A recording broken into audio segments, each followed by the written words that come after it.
Bonjour la Suisse. Bonjour, HEC Lausanne. Alors, ma petite sœur Aude. de Comarque et Jean de Comarque, le grand frère, pour le château de Comarque en Dordogne, dans le Périgord. Donc déjà, avant tout, merci beaucoup de nous écouter. C'est très précieux. J'espère qu'on va vous tenir jusqu'au bout. Et plus encore. Donc le château de Comarque se trouve dans ce que l'on appelle la vallée oubliée, loin de tout et surtout dans un environnement très spécial, un environnement naturel majestueux. Et c'est un site que nos parents ont décidé de sauver il y a environ 50-60 ans. À l'époque, l'entièreté du site était ensevelie et engloutie sous une dense forêt. Et grâce à des fouilles archéologiques, des recherches scientifiques, des restaurations, on a en fait redécouvert une grotte préhistorique de l'époque magdalénienne, sculptée. Et puis un chapelet troglodytique, un fort troglodytique, vraiment sous forme de refuge, plus tout le village médiéval troglo également dans la vallée. Et puis enfin un castrum avec son château, un château fort du XIIe, XVIe siècle, et tout le castrum, donc la co-seigneurie, vous découvrirez ça, où il y avait en fait plusieurs seigneurs qui vivaient là. Et c'est un site qui a été complètement abandonné, délaissé au XVIe siècle, donc qui a été gardé dans un état de fossilisation totale. Et le château de Comarque est situé sur la vallée de la Vézère, et au cœur du Périgord noir, qui est un peu le berceau de la préhistoire. On est entouré de grottes préhistoriques très connues, donc vous connaissez certainement Lascaux, mais il y a aussi le Grand Roc, Fond de Gaume, Cap Blanc bien sûr, avec les gravures, les Combarelles et d'autres. Donc le château de Comarque est en effet dans une vallée un peu oubliée, ce qui lui permet d'être vraiment dans un écrin naturel vraiment préservé. Et effectivement, il y a différents classements. Donc déjà, cette vallée est classée grand site depuis l'année dernière. Elle est classée également patrimoine mondial de l'humanité. Comarque, la vallée de Comarque est classée ZNIEF, zone d'intérêt faunistique et floristique. Elle est classée également Natura 2000, zone de biosphère. Et le château fort, son castrum sont classés monuments historiques, ainsi que la grotte préhistorique, qui est un peu la matrice du lieu, le ventre de Comarque, est classé également monument historique. Donc tous ces classements en font une force de préservation, et aussi pour nous au quotidien certaines contraintes. Alors, château de Comarque, en fait, donc comme l'a dit Aude, en fait, a été sauvé, puis petit à petit, et avec l'œuvre de nos parents, restauré, donc sauvé, sauvegardé, restauré, pour en donner vraiment l'accessibilité entière aux visiteurs, aux scientifiques d'abord, mais après ensuite aux visiteurs.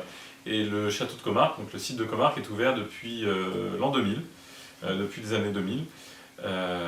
Alors au début, bien sûr, très peu de visiteurs, très confidentiel, avec très peu d'installations et de médiation à l'adresse des visiteurs. Et petit à petit, au fur et à mesure, et grâce aussi à tout l'enrichissement des fouilles, des recherches historiques, scientifiques, nous avons pu, enfin nos parents, mon père en particulier, et de ma mère, ont fait en sorte que Comarque soit rendu accessible au plus grand nombre. Nous, le sens qu'on recherche, effectivement, avant tout, notre cœur de métier, c'est continuer les recherches archéologiques, continuer les fouilles archéologiques, continuer les recherches scientifiques, historiques, continuer à cristalliser et restaurer le site. Et c'est un peu un cercle vertueux, car c'est grâce aux visiteurs aujourd'hui que l'on arrive à continuer cette aventure de restauration. Il faut savoir qu'on ne vit pas dans le lieu, ce n'est pas notre maison de famille. C'est vraiment un lieu qui est purement dédié à la recherche et à l'accueil des visiteurs. Vraiment, le sens profond qu'on cherche à donner à Comarque, c'est continuer à révéler ce qui est encore caché, puisque il y a à peine 40% du site qui a été jusqu'alors découvert. Tout est encore à découvrir. Enfin tout non, mais une grande partie. Et donc et ça rejoint un peu ce qu'on disait un peu sur le côté préservé et écrin naturel, tout en préservant bien sûr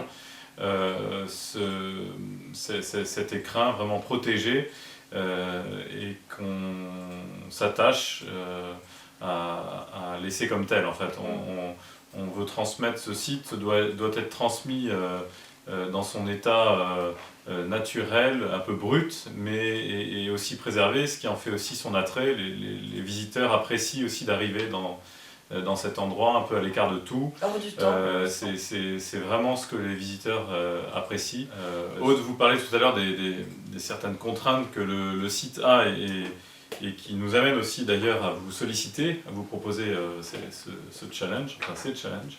Il faut vous dire aussi que Comarque, le château de Comarque commence à être vraiment connu en France, en Europe et aussi par le monde, par les visiteurs. Nous sommes très bien classés parmi les sites touristiques de la Dordogne. Et on a obtenu en 2020 donc, au guide vert Michelin les 3 étoiles du guide vert Michelin, donc, ce qui est la récompense la plus haute pour le guide vert Michelin.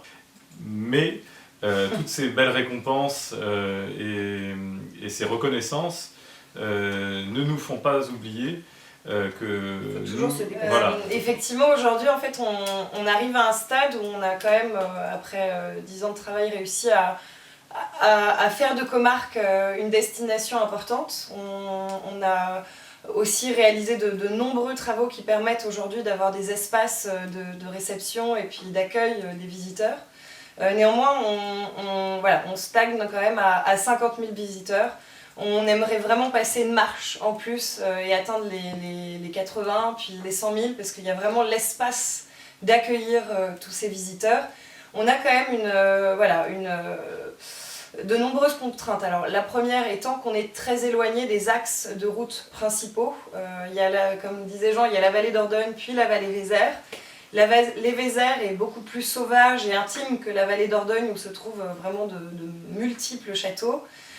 Donc déjà dans la vallée Vézère, voilà, on a cette intimité mais aussi cette distance et Comarque est très éloigné des axes principaux. On fonctionne beaucoup avec du verbe et du bricolage car c'est vrai qu'au niveau financier, trésorerie, c'est pas évident, surtout qu'on a réalisé des travaux titanesques, gigantesques.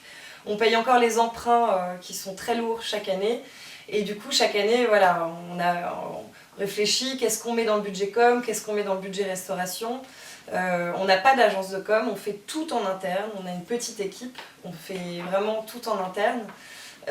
Et la problématique majeure, celle qui nous amène à venir vous voir et à vous demander de l'aide aujourd'hui, c'est qu'on a une identité qu'on n'arrive pas à former, une identité forte. Il y a à notre sens tellement de points d'entrée, que ça soit par l'archéologie, que ça soit par l'environnement naturel, que ça soit par la préhistoire, que ça soit par le médiéval ou la co-seigneurie ou encore le fait que notre famille soit la même depuis des siècles. Ou par les ateliers, les animations, les nocturnes.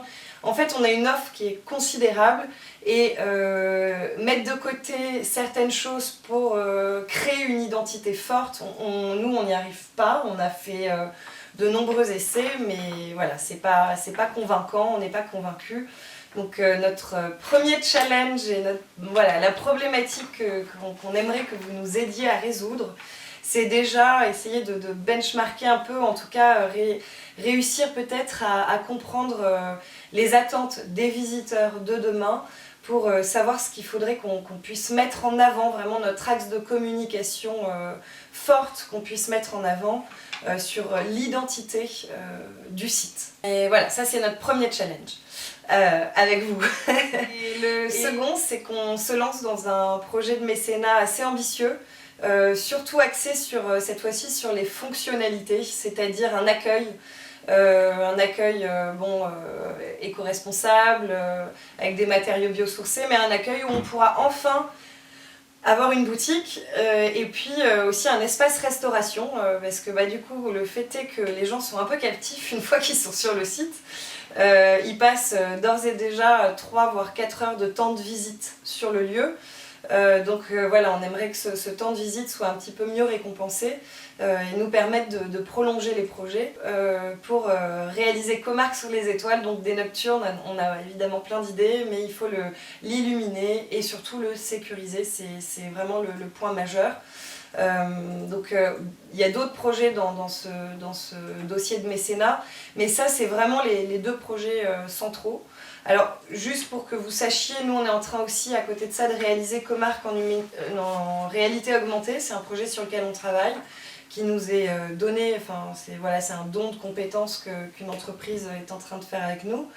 On est en train aussi de commencer enfin le community management parce qu'on est vraiment pas, on a essayé de le faire Jean et moi, mais on n'est pas assez bon. Donc on a pris quelqu'un là à partir de mars pour ça, pour nous accompagner. Les projets sont multiples, on continue à avancer. Néanmoins, le deuxième challenge qu'on vous propose, ça serait d'étudier un petit peu les 3 entreprises qu'on a sélectionnées, ou en tout cas on a nos portes d'accès. Ça serait essayer de voir les projets qu'ils ont l'habitude de mécéner pour utiliser le bon wording et qu'on soit pile dans la cible de ce qu'ils ont l'habitude de subventionner, pas juste à côté. Donc si vous pouviez aussi nous aider à définir un petit peu les axes à choisir et puis le wording à utiliser pour aller voir ces mécènes par la suite, ça serait un super beau cadeau. Alors donc en 1, voilà, un peu répondre aux contraintes, face aux contraintes qu'on a actuellement et qui vont aussi se présenter, qu'on vous détaillera bien sûr dans les documents qu'on va vous transmettre.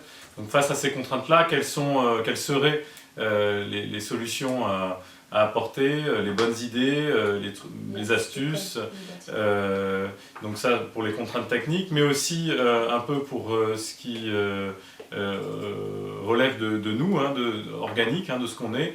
Donc quels seraient les bons axes de communication avec une stratégie forte pour aller chercher encore plus de visiteurs. Comme le disait Aude, nous sommes à 50 000 visiteurs actuellement, mais bien sûr l'idée est d'aller en chercher plus, et avec toujours en leur proposant une belle offre de visite, de qualité, en conservant les valeurs de Comarque. Mais voilà, répondre à ces contraintes-là et aller chercher des nouveaux visiteurs avec une bonne stratégie de communication. Et donc votre deuxième challenge, si vous l'acceptez, c'est de nous aider à bien focuser notre stratégie d'attaque, ou de conquête plutôt, du mécénat, et des mécènes qu'on a identifiés, pour lesquels on a, comme vous l'avez... Des points d'entrée. Mais on aura une chance, pas deux. Voilà, donc on compte vraiment sur vous pour nous aider. On a bien sûr toute la matière et les informations qu'on vous communiquera dans les documents, et les noms bien sûr de ces mécènes.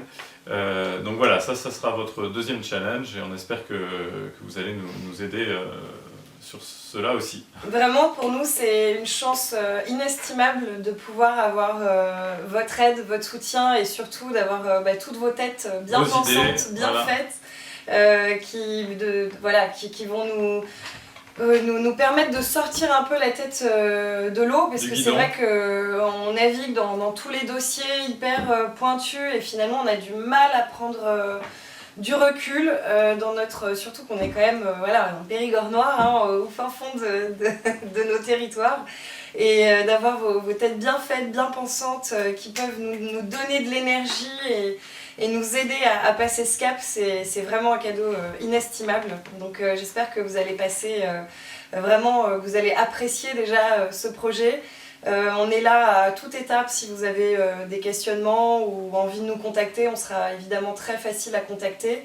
On est très heureux de pouvoir aussi vous accompagner dans votre démarche. Merci infiniment de votre soutien, de votre aide, et on espère de tout cœur pouvoir vous accueillir en chair et en os bientôt. Et ben voilà, j'en profite aussi comme Aude pour à l'avance vous remercier de tout le travail que vous allez pouvoir faire. Je suis sûr que vous aurez des très bonnes idées. On sera là pour les partager avec vous, pour vous aider à les challenger, pour vous apporter nos connaissances sur le site, nos éclairages, et on vous soutient, on est avec vous, et on est heureux que vous participiez à cette aventure. Donc à très vite, HEC Lausanne, et merci beaucoup.